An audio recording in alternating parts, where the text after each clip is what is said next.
to the Shifted podcast and video series. My name is John Hamlin. I work with the Greater Victoria School District Learning Team here in beautiful sunny Victoria, British Columbia, the capital of our province. This podcast is beaming to you from the land of the Lekwungen-speaking people, the Songhees and Esquimalt Nation, upon whose land we live, we learn, and we do our work. The purpose of this series is to engage educators in conversations about how their practice has shifted in the wake of our global pandemic and the adoption of remote and hybrid learning options. Never before in my career has the landscape of what it means to be an educator shifted so quickly in such a short period of time. Now, there certainly have been innumerable challenges as a result of this, but the more teachers I connect with, the more administrators I speak to, the more parents I speak with on the playground, the more inspirational and exciting stories I'm also hearing. Like with any change, there can be tremendous opportunities for positive growth and reflection on prior practice, and these positive changes will be the focus of this series. On each episode, we will do a deep dive into a different classroom teacher's daily practice. We're going to focus on the small yet crucial details that will resonate with other classroom teachers from a practical, feet-on-the-ground perspective. I hope to give you the key information you need to know in order to implement some of these ideas in your classroom as well. Initially, this series will focus on a variety of secondary school educators and the unique ideas and tools that they are so generously sharing with us. Secondary school support is my primary area of focus in the work that I do, but I hope that over the weeks to come, we can expand these discussions to include teachers from across the K-12 spectrum. In addition, I really encourage you to share any feedback you have in the comments below via email or via social media. As a good educator, I'm committed to ongoing reflection, assessment, and evaluation of this series, and I hope to keep improving it, evolving it, and expanding upon it over time. Thank you for your interest in watching, and I really hope you enjoy our first episode.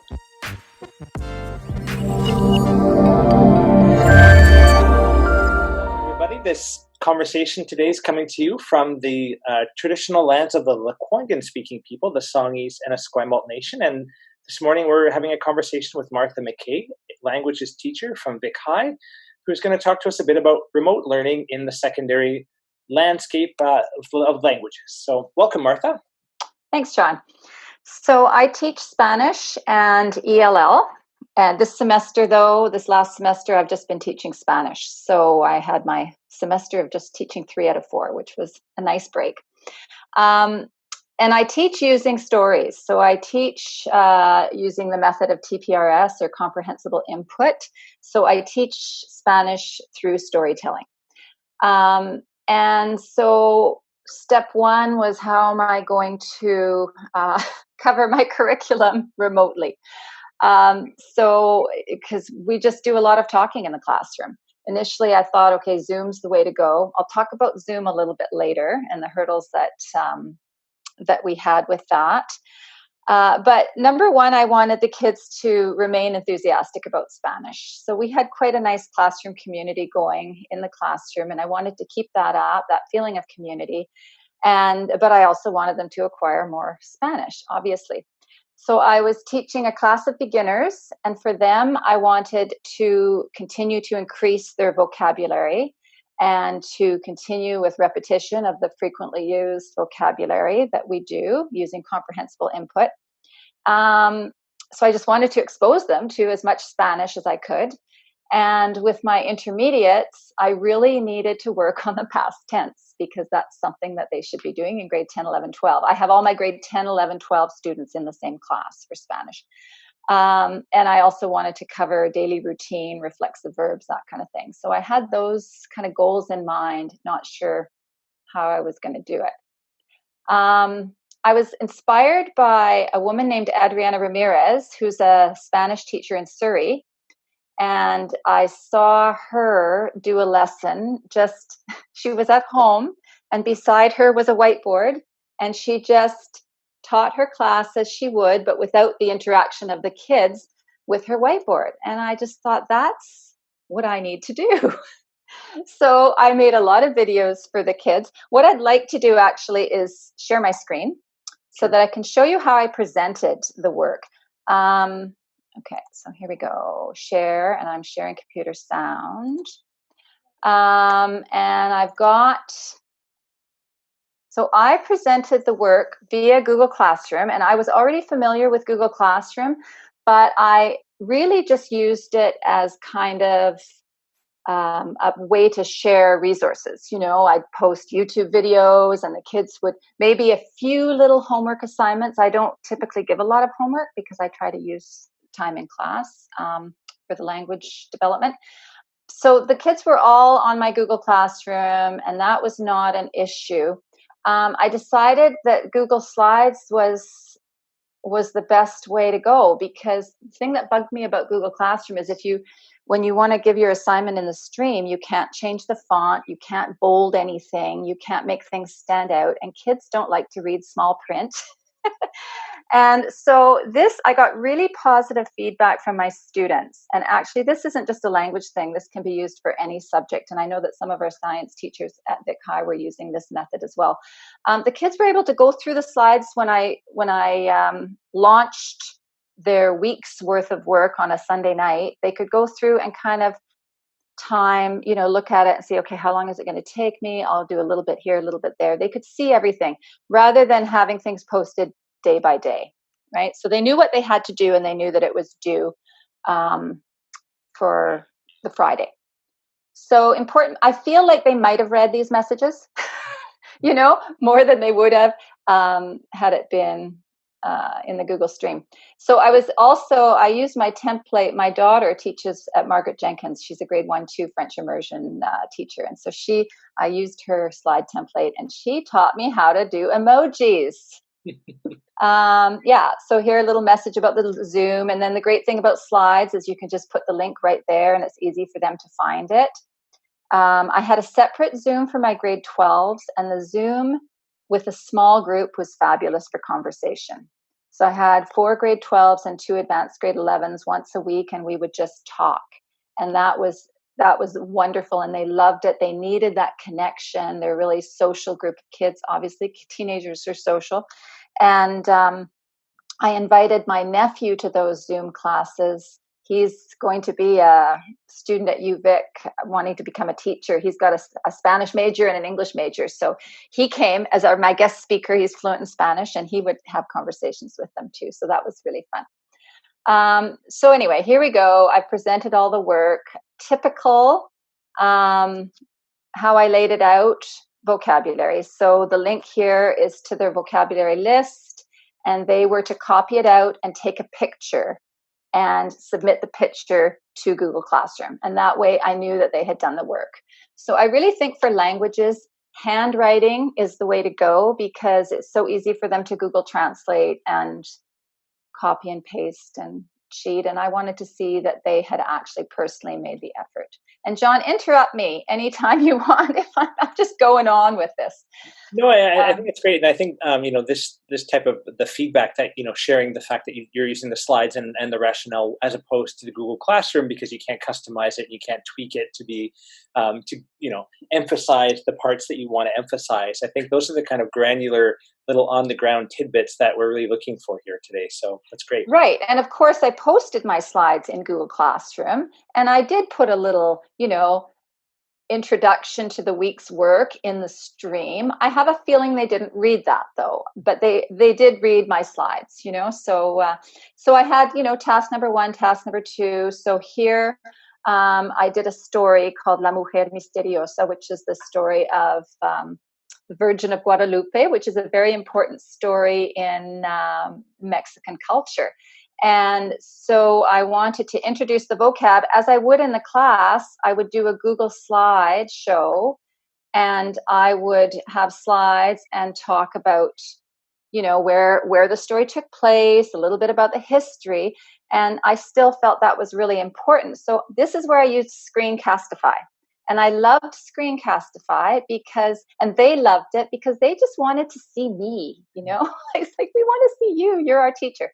So can I just play this just to give you an idea of what happens with Screencastify? So estoy muy emocionada porque esta semana empezamos una nueva historia. Sí, una nueva historia. Basta con la chica complicada. So, Basta. Basta means yeah, so I can just go on the way I would. And I mean, I know I can anticipate the problems they'll have, the words they won't understand. And so I can sort of translate those things as we go along. And so we talked about piratas. So, we had to talk about colonialism and the colonies and all of that kind of stuff before, so that the story would make some sense, right? So I was really happy to have Screencastify. I could have done it without my face down there, but they kind of liked the personal touch there. Yeah, and it was fun. And I was with Screencastify, you can edit it, and I had to pay for the version to be able to go more than 5 minutes. It's a Google, it's a Google app, right? A Google extension. But you could edit it, and I could snip out little pieces, and I could also add text into my slides if I wanted, which I did for some of my other videos. I don't think I have a sample of that. But anyway, so there's an example of Screencastify, and it was really, really useful, I found. And I used that for usually all vocab introduction. So then I did the story, and how I did the story, inspired by Adriana Ramirez, is I'll show you. I had my whiteboard. So because I have multi-levels here, my grade 10s were tasked with listening to the story and writing it in English, whereas my Spanish 11 and 12s were to listen to the story with a pen in hand and try and write the story in the past as they heard it. So, and they actually liked that task. So here's an example. Que Dios, God, que Dios quiere. So there are my mannequin heads, which I got from our, at Vic High, we have a hair salon. And at the end of the year, they're done with their hair. They're cutting all the hair of the mannequins, and they were giving some away last year. So those were my volunteers. In class, I would normally get my students to come up to the front of the class and be the volunteers. So, remote learning was a little bit different. So you can see I've got my whiteboard, and I translate things for them, and and they really liked it, because I would even stop and ask the class questions, leave a pause. And, they did give me feedback. They said, yeah, we were really trying to answer these questions. Okay, one of the things I also had here, I don't know if I've got where this comes in. Because the bishop, we only have one bishop. Oh, yeah, this was where my husband came in. Tell him, this is the command for say D. Felipe, ¿quieres ser el obispo? So I'm saying, Phil, do you want to be the bishop? What does that mean? Do you want to be the bishop? I'm not sure I could pull that off. Okay, bueno. I just happen to have a file folder fashioned into a hat. I was just standing there by pure coincidence. Anyway, you can see that I tried to have fun. Yeah. It's a family affair now with your daughter. It became a family affair, and the kids loved that. They really did. And that's what a language is about: creating a community and getting to know each other, right? So they enjoyed that part where they got to see my husband. Yes. Yeah. I was going to ask, you mentioned a couple of times, based on feedback from students. So, and maybe you're about to get to that, but I'm just curious. I am. What mechanism have you been using to get that feedback from students as you moved along with this process? Yeah. Okay. Well, it brings me to the first week, which I think was the hardest week, and I wasted so much time looking on Google Classroom to see who's turned in, who's done my work, what do they think? And it's like teaching a wall, because you get nothing, right? And we're not used to that. We're used to reading kids' faces and stuff. So I got smart, and after every lesson, they had to fill out a Google form. So here's a Google form sample. So first name, last name. Name one thing you liked about this week's lesson. So I needed to hear something positive. I didn't want to say, what did you think of the lesson? I wanted to know, what did you like about the lesson? Because that would make me feel better. And then I would know what to do more of, etc. What was the workload like this week? Please comment on amount and level of difficulty. So some of them told me how many hours they spent on it. Some of them said, oh, it was perfect. Some too much, And I also, your students. So it's like, okay, well, I'm not really going to listen to this guy because he's going to say it's too much every week, But no, it really helped me. It really helped guide my teaching. Will you or did you attend the Zoom meeting this week? And if not, if you don't attend, please explain why not. So once a week, I had a Zoom meeting for my classes. And because they knew that Zoom meetings were not mandatory in the district or whatever, they kind of got the message that they didn't have to go, and this is something I want to change. I would like to change personally for September, whether it becomes a district decision or whether it becomes a personal decision, and I discuss with parents. But I know that my students they all had good connectivity at home. It was possible for them to come to the Zoom. And so in the Zoom classes, I would reinforce vocabulary or structures that we had been covering that week. And I would sometimes repeat lessons with the grade 9s. And so those that attended the Zoom, they definitely benefited. So I just think that, so I started to put that in the Google form at the end because I wanted them to think about it. Like, wait, I guess everybody else is going to Zoom. Maybe I should go too, Yeah. Well, and then sorry? Well, if you had to estimate what percentage of students of your class total would you say were active participants in this process? Okay. So in the whole, like not Zoom aside, I would say I got about 75 to 80% pretty good engagement. And there were maybe 2 kids in all my classes that just absolutely did not engage. 2 to 3, 2 maybe. And what I did with my grade 10, 11, 12s, I had some students that they would have gotten through grade 11. They were grade 11 students. And there were grade 10s too, actually, who really relied on classroom cues to understand the language. And they were drowning, and they weren't self-motivated kids. So what I did is I saw that they were struggling. They either weren't submitting or they were telling me it was overwhelming. So I gave them the option, and I don't have the link here, but I gave them the option to do Spanish enrichment activities. So I had a whole list. Now, this is where my Facebook groups came in. I'm a member of several Facebook groups, and they're mostly teachers in the States and groups that teach the way I teach through stories and comprehensible input.